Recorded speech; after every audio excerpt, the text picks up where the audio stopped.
This is a great place to learn fire behavior and to be able to take a new firefighter and give them a torch and put fire on the ground.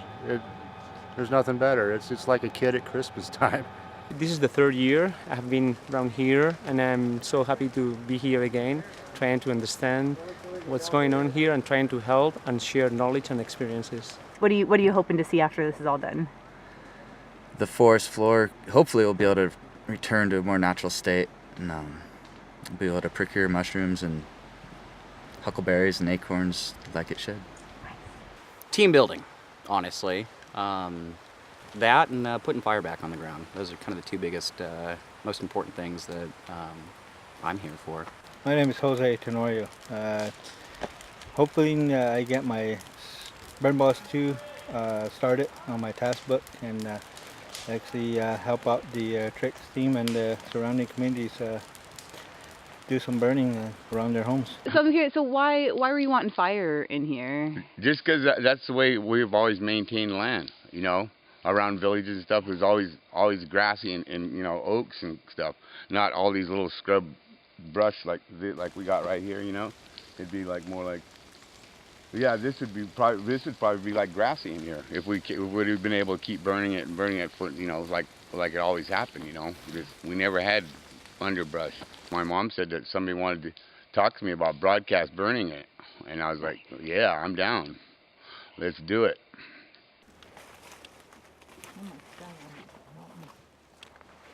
Do you remember people burning when you were a little girl? I mean, no, the miners in the Western society came in and they stopped them from burning like that before my grandfather was born. And he was born 150 years ago now. He said when he was a little boy, he'd come up here and it was open, there's oak trees and grassland. And he said, and his father used to let his horses run up here. And I suggested that they burn about 20 acres high all the way around the towns. but what do you think? I think that instead of hiring great big fire crews to fight the fires, they should use part of that money on suppression measures like burning it back and around the towns and stuff. And when we have lightning strikes out in the wilderness, let them go.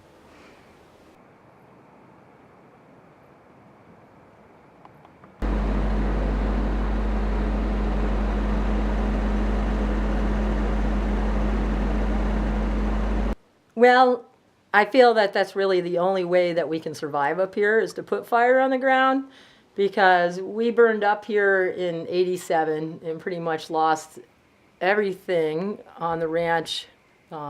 Tree-wise, we lost an awful lot, and some burned really hot. And Dave and I we've been brushing and burning ever since. And I think that having it more fire resistant, fire ready, it's just a better way to go. It just improves the habitat. It improves us being able to live here and not burn down. I've already lost a couple houses in '77 and '87. I'm going to be out ahead of you guys. I'm going to light this fire. And when I light this fire, it's good for you all to think of this this fire in the same frame of mind as I do, and that is that it's a prayer. And these prayers are sent up and heard through the smoke. And it's good for you guys to think in terms of this too, because you're a part of it. And well, this is Tashonic Ceremonial Grounds here. We do our annual World Renewal ceremonies here. It's one of three places. There was 3 areas on each side of the river along through here where people resided and had permanent homes. And they would burn around one of those each year. There was like 3 small fire sheds around each of these places. This is very necessary. Do you feel a shift happening in how people are looking at fire? Yeah. I believe I've been hearing a lot more good things about fire. Firestorm is awesome. Jim Wills, he's awesome man.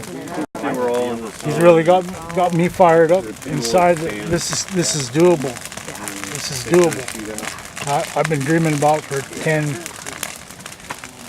ever since even before we became a tribe. I've been thinking, man, our lands are sick. You know, they need cleansing. Is it looking like conditions? Looking like it's pretty good conditions. It's gonna keep on.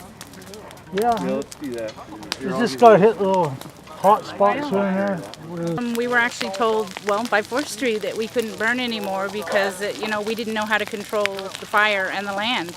But this is something we've done our whole lives. I mean, I lit matches when I was little. My father would say, okay, it's time, you kids go out and burn this section. Clear this section for your grandma, clear this section for your mom. It was all something we grew up doing to take care of the land. If we don't take care of the land, it won't be here to take care of us. So we're so blessed right now. Today is just awesome. The biggest challenge has really just been away from my children. That's been the biggest challenge.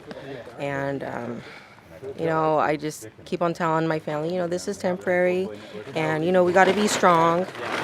And this is for the betterment of all of us, for my family, the community, for the village, for all the villages here in the Witchpeck area, And so I know that what I'm doing is important, and this is the sacrifices that I'm making for my family. Thank you. Relative emissions.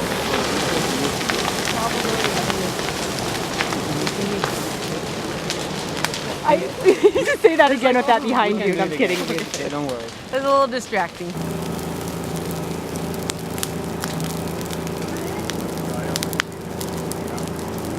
Well, I'm pretty excited. It looks like we can get into this, what used to be a tangle of brush, and I think we're going to be able to get some sticks in the spring, so I'm really excited. See these little bushes right here with the kind of crinkly leaves? Yeah. These little guys are the little hazels.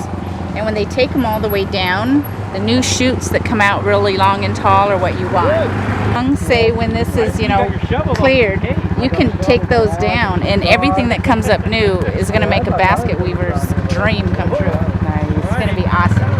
So I'll try and get a good shot looking in there. Are those nice shoes?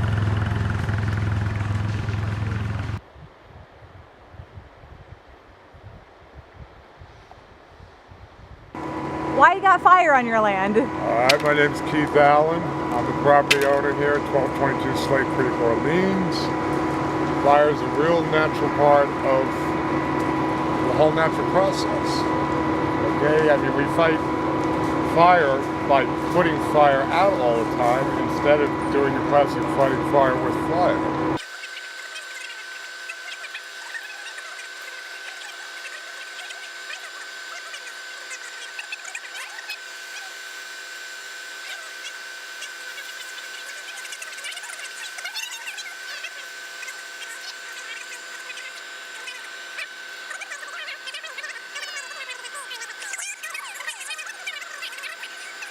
James, did you learn anything today?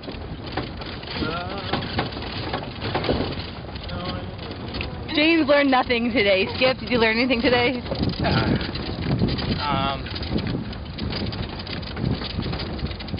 You gotta watch for them trees that are hollow because the fire can go up inside, and then at the bottom of the tree it was hourglassing, so the fire hit the very bottom of the tree and burnt all the way through, like the beaver chews around the tree. Yeah.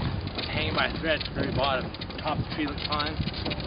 This property is actually very strategic for saving houses throughout the whole neighborhood of Perch Creek, and so I feel like it is almost like our duty as neighbors to keep this area cleared out, but also to keep fire on the ground, to make sure that it stays cleared out so that the neighbors feel safe here.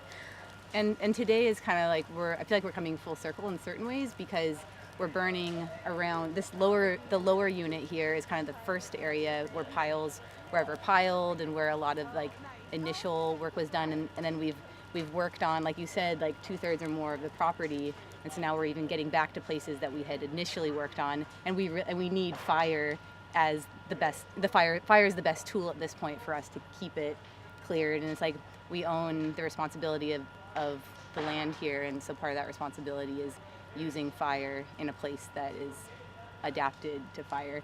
Any highlights from today? A perfect burn. Nobody got hurt. Everybody came in. Everybody's going back. Perfect consumption. Just a perfect burn. 2 units split up, both sides of the river, on fire. Prescribed burn. It's the thing. Oh, this is a great group of people. People from all walks of life, from all over the world, coming together, like minds, like spirits, in a project. It's flawless.